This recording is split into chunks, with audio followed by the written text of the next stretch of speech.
जी तो student exercise 11.2 हम discuss कर रहे हैं और हम पहुंच चुके हैं क्वेश्चन नंबर 8 तक। इस एक्सरसाइज में आप ऑलरेडी पढ़ चुके हो कि हम डिफरेंट फार्मूलाज को यूज़ करते हुए ट्राइंगल को सॉल्व कर रहे थे और ट्राइंगल को सॉल्व करने से मुराद ये कि ट्राइंगल में जो भी अननोन थे वो हम फाइंड आउट कर रहे थे by the help of given data. और उसमें फिर हमने डिफरेंट फार्मूला सीखे। हमने इब्तदा साइन लॉ को इस्तेमाल करते हुए ट्राइंगल को सॉल्व करना सीखा, फिर कोसाइन लॉ, फिर टेंजेंट लॉ, फिर इसी तरह से half angle formula of sine cosine and tangent हमने बिलतरतीब इस्तेमाल किए। अब ये हमारे पास जो रिमेनिंग एक्सरसाइज है इसमें हम जो है इन तमाम फार्मूलाज जो हमने पढ़े इसके एप्लीकेशंस कह सकते हैं आप मौजूद है, यानी उन फार्मूलाज को हम यूटिलाइज करने जो है वो सीखेंगे। तो अब यहाँ पर हमारे पास जो क्वेश्चन नंबर 8 है इसमें आप देख सकते हैं कि एक ट्राइंगल है हमारे पास जिसकी 3 साइड्स हमें गिवन है। ए है हमारे पास 6 सेंटीमीटर, बी है 8 सेंटीमीटर और सी है 9.4 सेंटीमीटर। और हमसे ये कहा जा रहा है कि आप इस ट्राइंगल के अंदर जो लार्जेस्ट एंगल है वो फाइंड आउट करें। इससे पहले होता ये था कि हमें ये कहा जाता कि ट्राइंगल को सॉल्व करें। सॉल्व करने से मुराद ये थी कि ट्राइंगल में जितने भी अननोन है वो आप फाइंड आउट करें। अब हमें तमाम अननोन जो है वो फाइंड आउट नहीं करने हैं, बल्कि जो सबसे लार्जेस्ट एंगल है वो हमें फाइंड आउट करना है। तो अब ये लार्जेस्ट एंगल का तयन कैसा होगा, या अगले क्वेश्चन में जैसे हम स्मॉलेस्ट एंगल सीख रहे होंगे तो ये कैसे फैसला होगा कि स्मॉलेस्ट एंगल कौन सा है। ठीक है, तो एक थ्योरम की मदद से हम ये डिसीजन लेंगे और फिर जो भी हमारा रिक्वायर्ड एंगल होगा वो हम फाइंड आउट करेंगे। तो यहाँ पर इनिशियल स्टेप्स कर लेते हैं। सबसे पहले गिवन डाटा जो है वो देख सकते हैं आप लोग, मैंने मेंशन कर दी है। ए है हमारे पास 6 सेंटीमीटर, बी है 8 सेंटीमीटर और सी है 9.4 सेंटीमीटर, और हमें लार्जेस्ट एंगल फाइंड आउट करना है। तो मैं यहाँ पर एक ट्राइंगल जो है वो ड्रॉ कर लेता हूँ।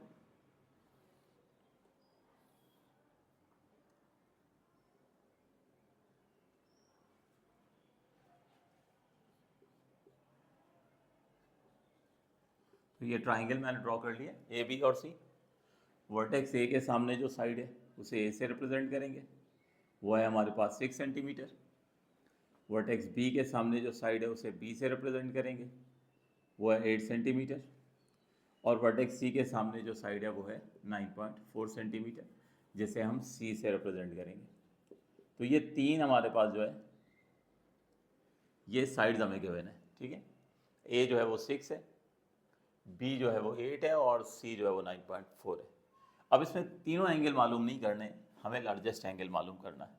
अब लार्जेस्ट एंगल कौन सा है आया, हमें अल्फ़ा मालूम करना है, बीटा मालूम करना है या गैमा मालूम करना है। तो थ्योरम जो है वो सुन लीजिए, जिसका भी मैं कुछ देर पहले जिक्र कर रहा था कि हमारे पास अगर कोई भी ट्राइंगल है तो उस ट्राइंगल में जो सबसे बड़ी साइड होगी ना, उस साइड के सामने पाए जाने वाला एंगल सबसे बड़ा होगा। बिल्कुल इसी का वाइस वर्सा भी आप कह सकते हैं। यानी अगर कोई एंगल सबसे बड़ा होगा किसी भी ट्राइंगल में तो उसके सामने पाई जाने वाली साइड जो है वो सबसे बड़ी होगी। इसी तरह से स्मॉलेस्ट के लिए भी हम कह सकते हैं कि अगर किसी ट्राइंगल में जो सबसे स्मॉलेस्ट एंगल है ना, तो उस स्मॉलेस्ट एंगल के जो सामने वाली साइड होगी वो सबसे स्मॉलेस्ट होगी। या उल्टा कर लें इसको कि रिवर्स, अगर कोई स्मॉलेस्ट साइड है तो उसके सामने पाए जाने वाला एंगल भी स्मॉलेस्ट होगा। तो इस वक्त हमें चूंकि लार्जेस्ट एंगल कहा जा रहा है, तो ये देखें एक साइड है 6, एक साइड है 8 और एक साइड है 9.4। तो लेंथ में सबसे बड़ी साइड जो है वो सी है। तो इसका मतलब ये हुआ कि एंगल भी जो होगा वो इस साइड सी के सामने ये सबसे बड़ा होगा। ठीक है, तो इस थ्योरम की मदद से हमने जो है वो लार्जेस्ट एंगल जो है वो फाइंड आउट करना है। अच्छा, इसी तरह से जस्ट फॉर नॉलेज बात कर रहा हूँ, अगर हम स्मॉलेस्ट एंगल कह देते हैं इसी क्वेश्चन में, तो ये देखें ये 6 है, ये स्मॉलेस्ट साइड जो है वो ये है, तो इसके सामने वाला जो एंगल होगा वो अल्फा होगा, वो स्मॉलेस्ट एंगल है, और गैमा जो है वो लार्जेस्ट एंगल है। ठीक है, तो हमारे लिए जस्ट कॉन्सेप्ट के लिए डिस्कस किए। हमें करना क्या है इस वक्त जो है वो लार्जेस्ट एंगल मालूम करना है जो कि गैमा है। तो गैमा हमने जो है ये फाइंड आउट करना है। ठीक है, तो ये रीज़न यहाँ पर लिख देते हैं कि we know that the angle opposite to largest side of triangle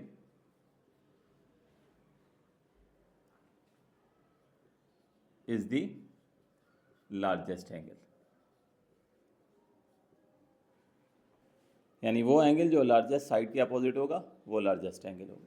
तो ये रीज़न ज़रूर लिख दीजिएगा, ठीक है।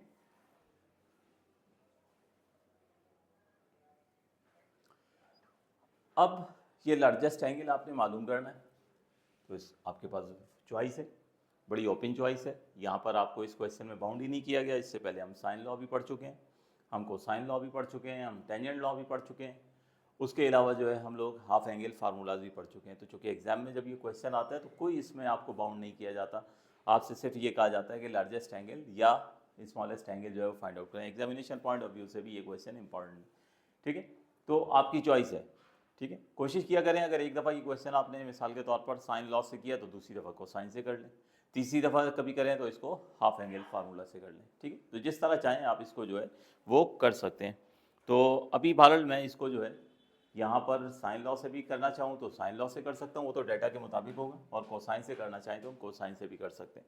तो बहरहाल फ़िलहाल मैं इस वक्त जो है लार्जेस्ट एंगल जो फाइंड आउट करूँगा, ये कोसाइन लॉ की मदद से मेरा ख्याल में इसको सॉल्व कर लेते हैं।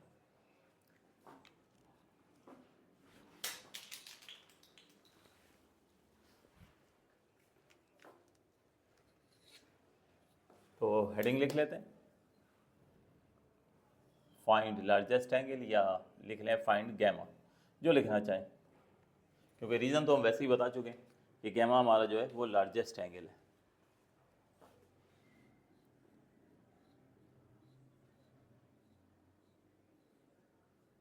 फाइंड गैमा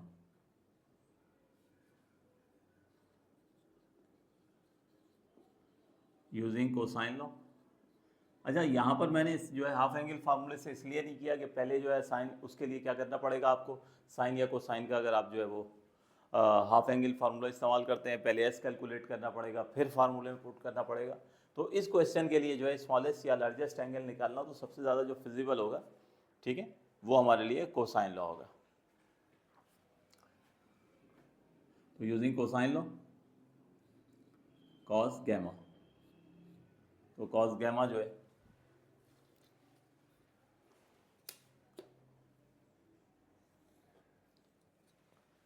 ये है हमारे पास a square plus b square minus c square upon 2a। तो अब इसमें ए बी और सी ये वैल्यूज़ हमें गिवन है, ये सब्स्टिट्यूट करते हैं।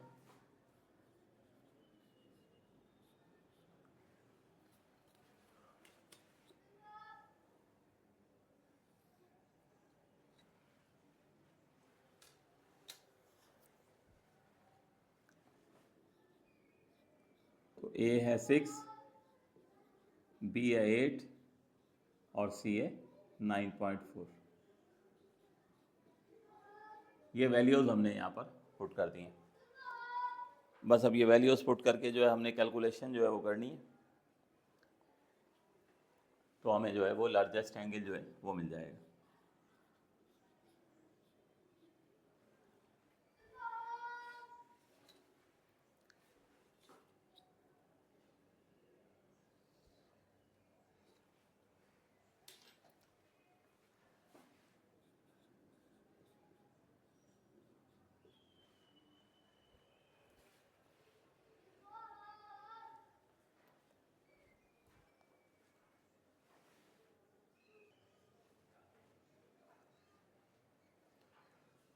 तो 6 का स्क्वायर हो गया 36, 8 का स्क्वायर 64 और 9.4 का स्क्वायर हो जाएगा 88.36।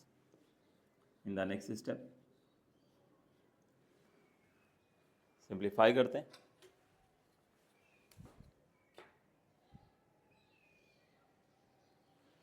तो न्यूमिनेटर ये होगा 11.64 और डिनोमिनेटर है 96, ठीक है। अब 11.64 को 96 से डिवाइड कर देते हैं और कैलकुलेशन मुकम्मल करते हैं।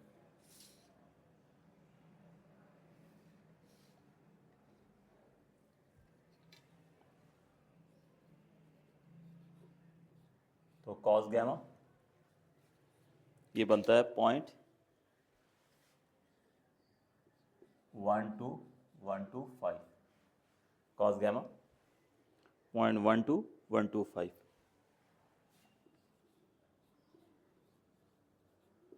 तो कॉस इनवर्स 0.12125 और यहाँ से हमारे पास गैमा की वैल्यू आ जाएगी।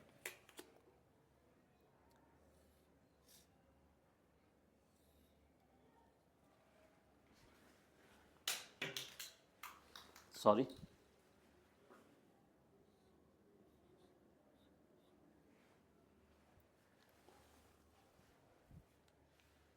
$83.035 डिग्री। तो ये बेटे हमारे पास जो है वो लार्जेस्ट एंगल आ गया। आखिर में हम इसको रिजल्ट मेंशन कर देते हैं।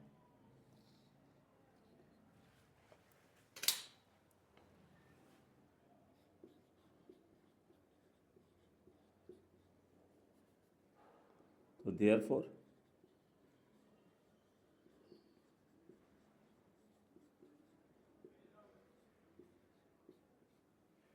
Equals to 83.0357 degree. तो बहुत ही सिंपल और एक आसान सा क्वेश्चन था। उम्मीद है आप लोगों को समझ आ गया होगा। नेक्स्ट क्वेश्चन बिल्कुल ऐसा आइडेंटिकल ही है, वो क्वेश्चन नंबर 9 है और उसमें हमें स्मॉलेस्ट एंगल फाइंड आउट करना है। ठीक है, तो आप खुद से भी ट्राई कर सकते हैं, वरना इसको नेक्स्ट वीडियो में हम कंटिन्यू करते हैं। Thank you ji.